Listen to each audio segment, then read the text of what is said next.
Hi, this is Kris. Today we are finishing up the Warblade inspired knife from Final Fantasy X. Welcome to our shop. Yeah. Take it all the way down.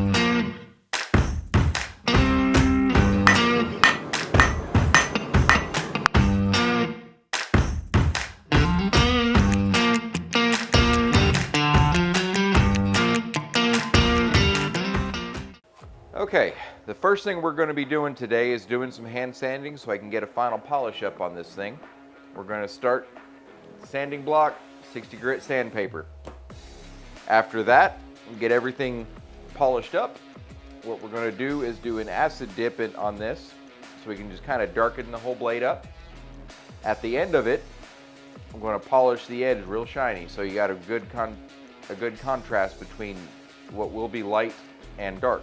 The handle fit up, we're going to use white ash scales that I'm going to flame torch. And afterwards, we use a red leather Tsukamaki wrap.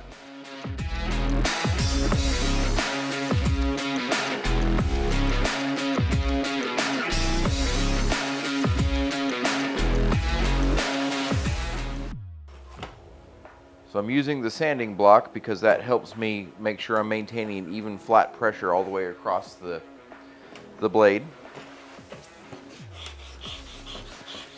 And I can also turn it up on its edge to apply more direct pressure to get rid of some of the bigger scratches. Yeah, so there may still be a couple big scratch marks. I'm going to try to get them all out. But sometimes I can be sanding for ages and ages and ages and ages, and I just never quite get deep enough to get that one scratch mark out, you know? But it's all gonna look so shiny, even with the acid etched finish. I don't think you're gonna see anything. But I gotta get the biggest chunk out that I can. Oh, that's already looking pretty good for a 60 grit finish. I love these sanding blocks, but I also hate them because they are a pain in the butt. Because you got to pull tight and you really end up getting your grip worked out. So I changed direction between the bevel and the flat of the spine because I noticed that when I do that, it really makes a contrast between the spine and the edge. I don't know if you can see that very well in camera, but because the scratches go this way and this way, you can see, like if I do that, you should see the light kind of reflect differently. So what I'm shooting for is at least a 600 grit finish, but I may go up as high as 1,000, just kind of depending upon how things look. I had to rig up some probably not OSHA safe acid etching stuff. Do not try it at home. Do not copy what you see here because this ain't right. But we're trying to make something happen.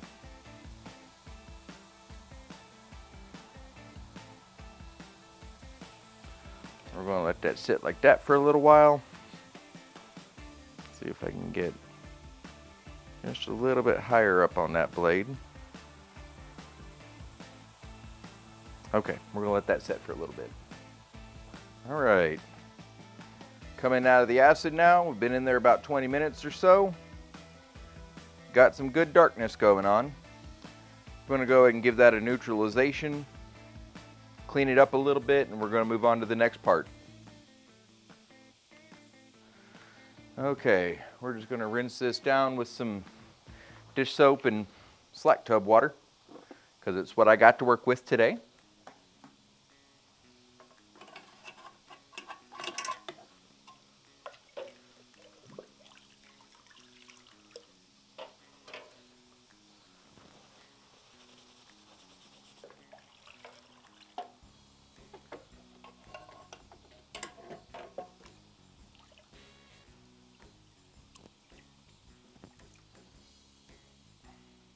So we're going to have that matte finish on the black. And I'm going to super hyper polish the bevels and make that as close to a mirror as I can get it. Maybe not quite mirror, just a really, really high satin polish. Well, for now, I think we're going to work on doing the handle fit up.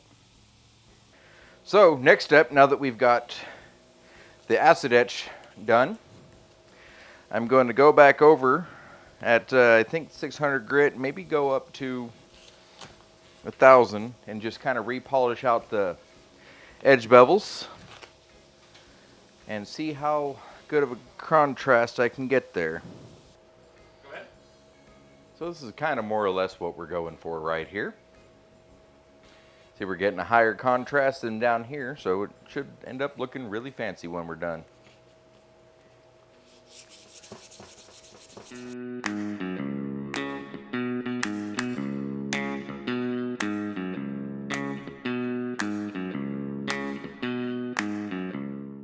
Next thing we're doing is we're starting our handle fit up. So what I'm going to do is drill some holes in each side of the handle scale.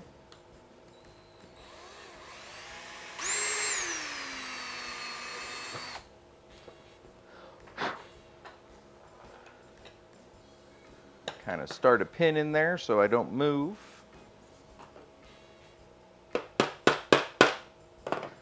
Now I can get to the other side.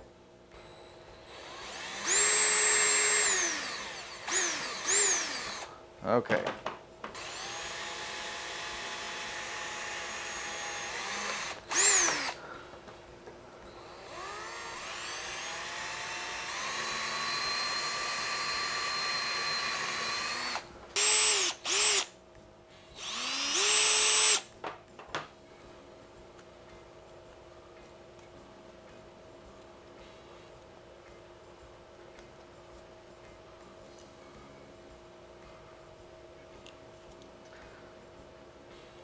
Okay, so now that I've got the holes drilled for one side, I'm going to line it up and drill the holes for the other side.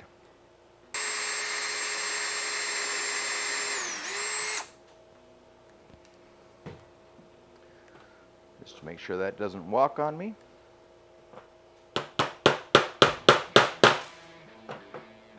Drive that in.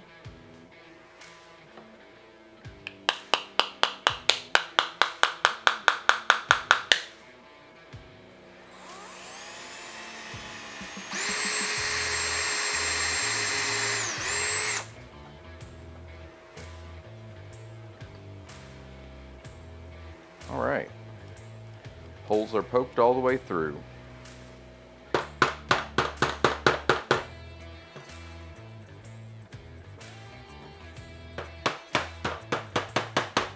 Next thing we're going to do is to go in there, and I'm going to shape the handle scales over the belt sander. There we go.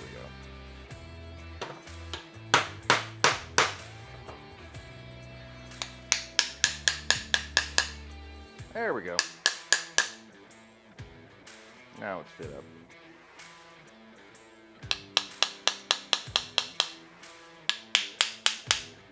Okay, I got the handle temporarily installed. I'm going to go to the belt sander and cut in the contours that I want along the sides and back of the handle. And I'm going to then take them off and do a little shaping right here to give it just a little bit of a curvy contour shape thing. Probably look a lot better than what I'm trying to actually say.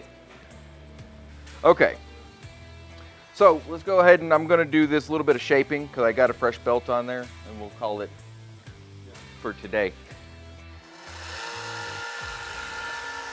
Fresh belts always throw off rocks, just so you know. Let's start with the back.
go. So this is going to be all for tonight. We're going to be transitioning to my other shop where I've got all my good grinding equipment and my good finishing equipment. We'll get this handle finished out and we'll get the Tsukamaki wrap going on. So we'll see you back at the other shop. We are back at the home shop and we are going to work on getting this Warblade finished up. We started to rough out the handle scales last time. Got the holes drilled, the pins ready. I'm going to do a little bit of rough sanding to make the insides of the scales a little bit flatter so they fit up to the tang of the blade. Then once I do that, we're going to go ahead and do the glue up and fit up, let everything dry after clamping, and then we'll start doing some rough shaping, firstly with the angle grinder to get a little bit of contouring in and to get the pins ground down to size. After that, we are going to do a flame blackening on these ash handle wood scales. And then we'll get them brushed down and oiled up. And the final part of today is going to be doing we're going to call it a stylized Tsukamaki wrap using some red leather Tsukamaki wrap material. So here we go. Firstly, I've got some 150 grit sandpaper. I'm just going to rub the bottom of each of these scales to get them a little bit flatter. Then we're going to go.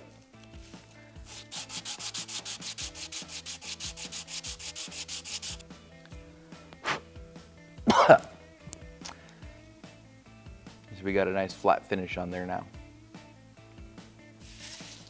Okay. Next,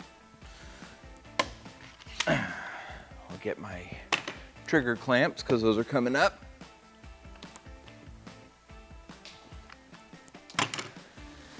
And for this today, just because I'm out of my regular epoxy, I'm going to be using this Gorilla Glue 5-minute epoxy. To me, it works just as good as my other knife making supply 2-part epoxies. It's a little bit more expensive per volume though. That's the one downside to it. I like to pull back on this a little bit to get both of the air bubbles into the same spot so that I can, in theory, make them both come out the tube at the same pace as they should. Doesn't always work out that way though. Sometimes you just kind of have to roll with what you got. Now,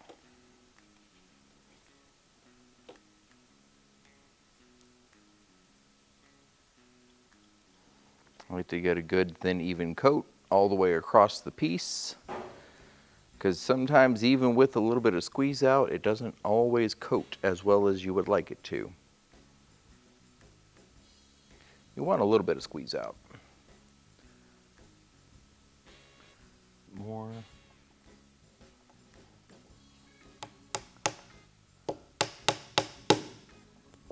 There we go.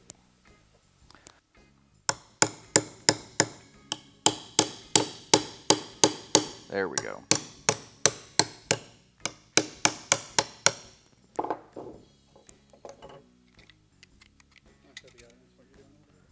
So right now what I'm doing is just getting that to go down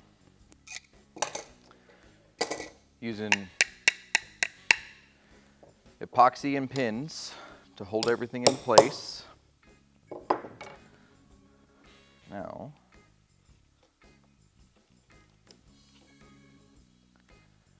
a little bit more epoxy on the other side. This stuff, when it dries, will make it so you definitely don't have any issues with handle scales falling off with rough use. Not that I expect anyone would ever, you know, roughly use a large blade, but you know, hey. I'm a very serious person. Very. I've never known you to tell a joke in my life. Never.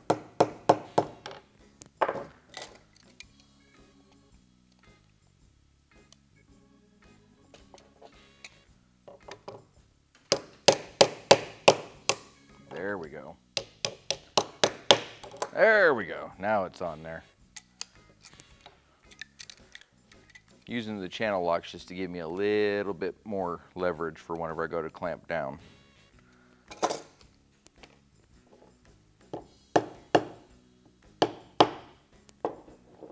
See, I got that little bit of glue coming out the top.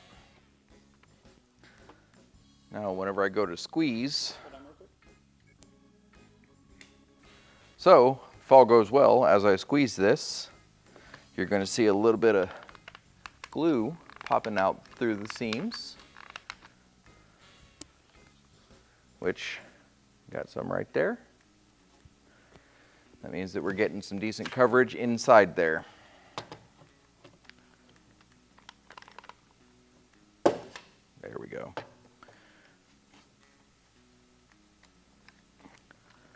All right.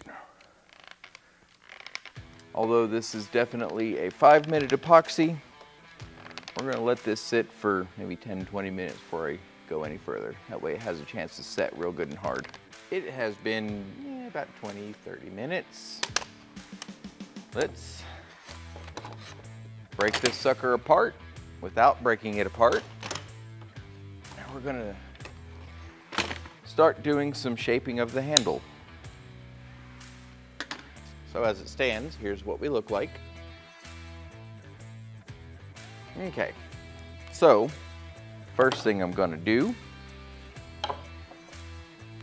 is I am going to clamp the blade to the table here. I'm going to use the angle grinder with my flap disc to do some rough shaping. Actually, I think we'll use the cutoff disc first to cut that shorter.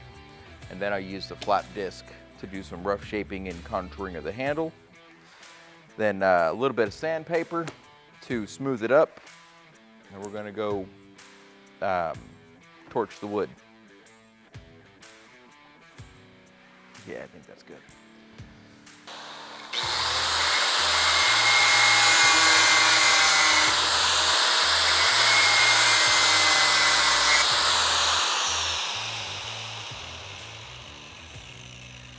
There we go. Ooh, a little bit warm.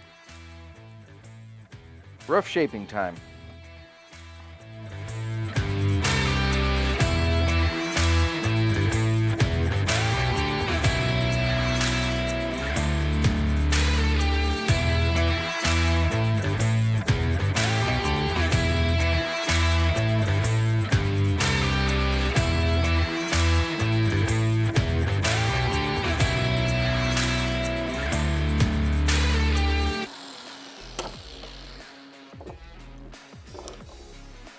Missing closer.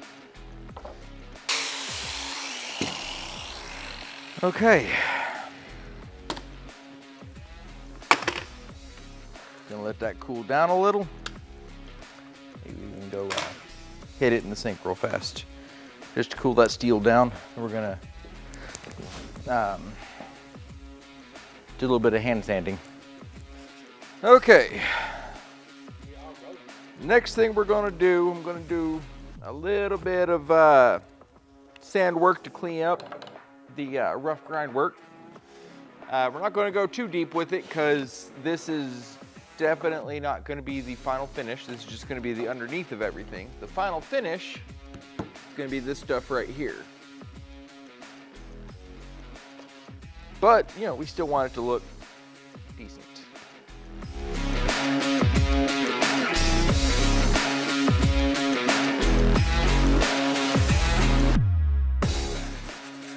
Got that cleaned up about as far as it needs to go, because the whole thing is going to be covered with that Sukamaki style wrap, so it just needs to be smooth enough. Okay, so let's go get some fire on this thing and see if we can't blacken it up a little bit.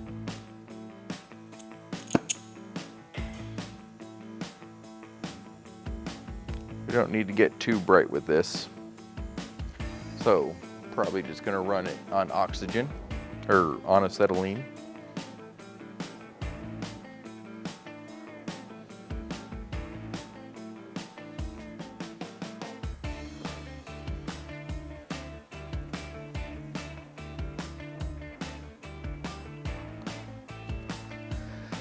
Boy, acetylene burn is nasty. Need to get some more in there.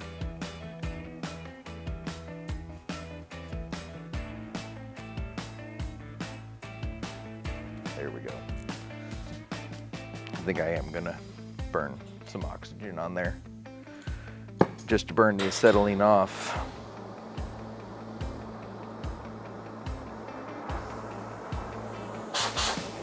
There we go.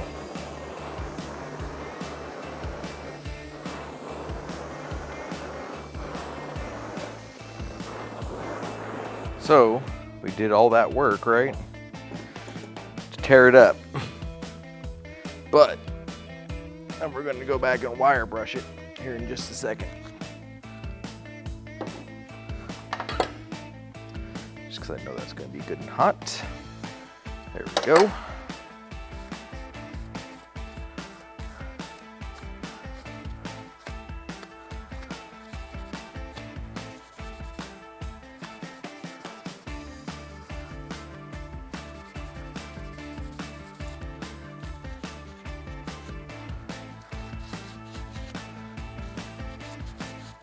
Okay. Whoop.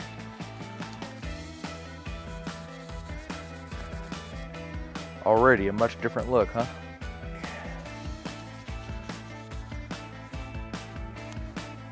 So now that I've blackened the wood, I'm going to use a little bit of finishing paste and a wire brush just to kind of work things into it a little bit. That way the wood will have a slight finish to it on its own.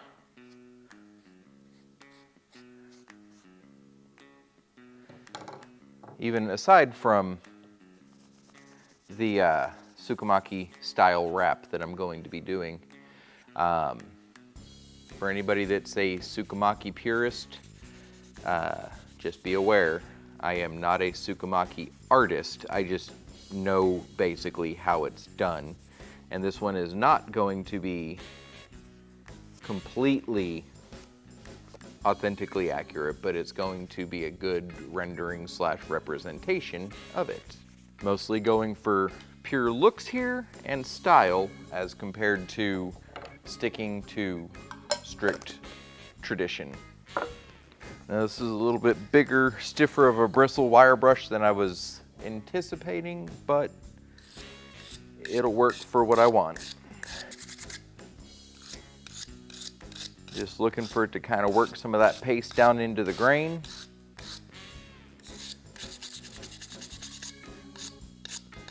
And bring out a little bit more color into the wood.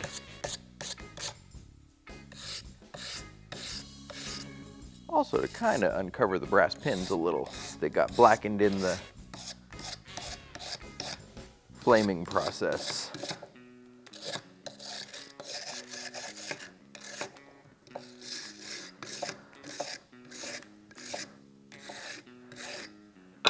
There we go.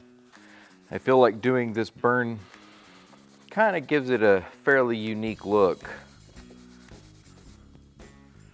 See some depth in that grain where it chars out the grain just a little bit. You can kind of hear that scratch across.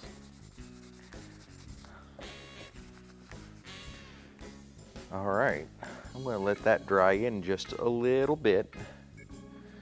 And then we will get to the Tsukamaki style wrap once that paste kind of dries just a little bit. We are doing a Tsukamaki style wrap. I'm calling it a Tsukamaki style wrap because I guarantee I'm doing it wrong, but it's gonna look good. So what I like to kind of start out with, I find the center of the wrap, or at least more or less the center of the wrap. And I'm gonna put a little dot of super glue just to hold it into place. And I'm gonna let that dry on real fast. If I had some applicator or accelerant, this would probably go a little faster, but at the same time, it can also go a little too fast.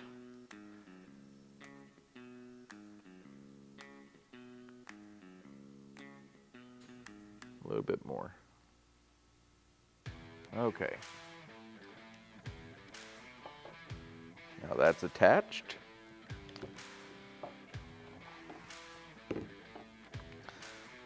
I'm not going to be gluing every single strand, but I am going to glue every few wraps just to make sure everything holds into place.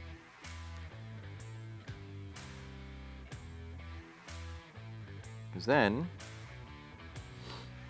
it'll make life just a lot easier. Got to be real gentle with the use of the super glue too, because it can stick to my thumbs and then therefore also stick to the outside of the wrap. We don't want that, because then little pieces of wrap come off. Now time to start folding triangles. Now I know that the traditional way of doing this, you would have these little pieces of triangular cuts of paper that you would stuff inside of these wraps. But a couple of things. Number one, with this leather, that will actually make it stick out even further. And the leather sticks out on its own fairly well. So I don't like to add the little triangular papers, other than it definitely does help to make it a little bit more uniform. It's definitely one of the areas that you really have to respect actual Japanese swordsmiths, because the work they do is as good and famous as it is because they are remarkably accurate with their attention to detail. Every little step of the process seems to have significance. Realistically, as it should. One of the difficult things about doing a Tsukamaki wrap is making sure that all the wraps meet in the middle where they should, and otherwise the diamonds will look off. The diamonds meaning the spot in between the wraps. Using a little bit of glue to hold it in place for me.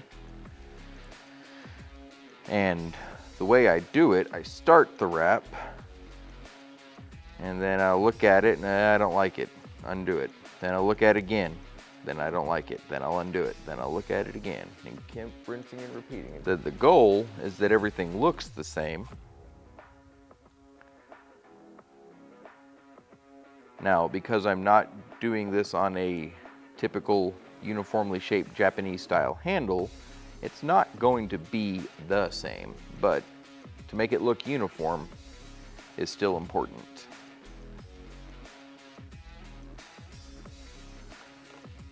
Because typically your katana handles are fairly rounded, rectangular, or oval-ish in shape, but with no real curves or anything like that. So doing it on this style of a handle is a little bit more challenging. Not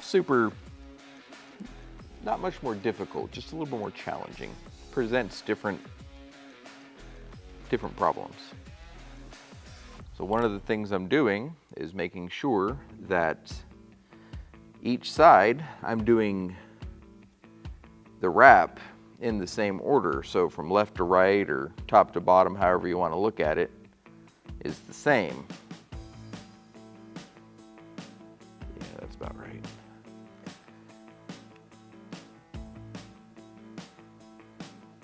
See, this is why the Tsukamaki wrap takes time, because if it's right,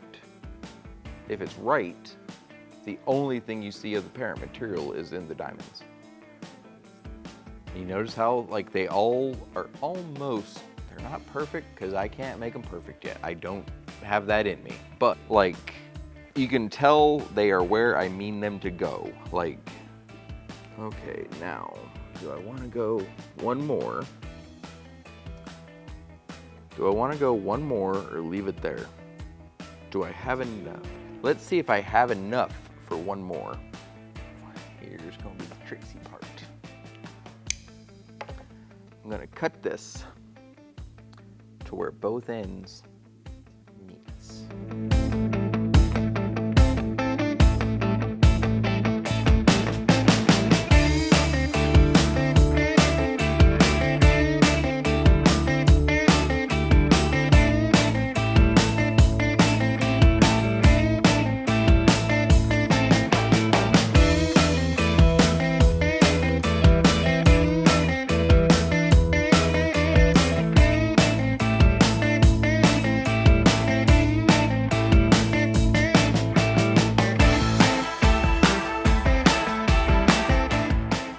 So what I'm gonna end up doing, I cut a little longer. I'm gluing that down all the way. Then I'm gonna glue the other side down and then get my finger out the way so that I don't accidentally, glue myself to myself, a la American Pie style. I glued myself to myself. We got that wrap pretty much finalized. I think it looks fairly decent for me not being an amazing Tsukamaki artist. Now I'm going to very carefully and gingerly make a cut. And hopefully it's where I want it to be.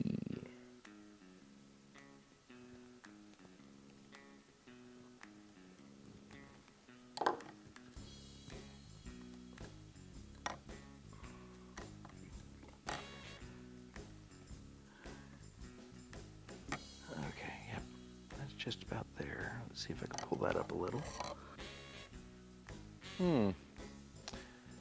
Well, the build is finished.